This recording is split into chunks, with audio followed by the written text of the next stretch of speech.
Hello అండి అందరికీ. ఇలా మటన్ కొంచెం నేను కావాలనే చార్ లాగా పెట్టానండి, ఇలా సూప్ లాగా. ఎందుకు అంటే ఇలా మటన్ సూపు చొగోలు ఉన్నాయి కదా, వాటి మీద ఇట్లా సూప్ వేసుకొని తింటే అసలు ఎంత బాగుంటుందో తెలుసా అండి.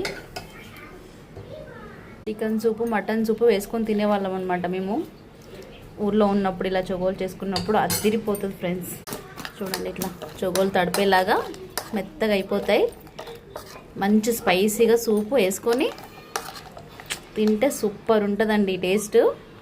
తెలియని వాళ్ళు ఉంటే ఒక్కసారి ట్రై చేయండి. మురుకుల్లో మనము ఇంట్లో చక్రాలు అంటాం, నీకు కూడా పెడతా చక్రాలు అంటాం కదా, చక్రాలు మురుకులు కూడా ఇలా నాన్ వెజ్ వండుకున్నప్పుడు చికెన్లో మటన్ సూప్లో కానీ, మటన్ సూప్లో అయితే ఇంకా సూపర్ అండి. కాళ్ళ సూపు మటన్ సూప్ అయితే సూపర్ ఉంటుంది ఫ్రెండ్స్. ఒక్కసారి ట్రై చేయండి, మీరే నాకు కామెంట్ చేస్తారు. నువ్వు తింటావా కనయ్య? కాముంది తింటావా? తిను.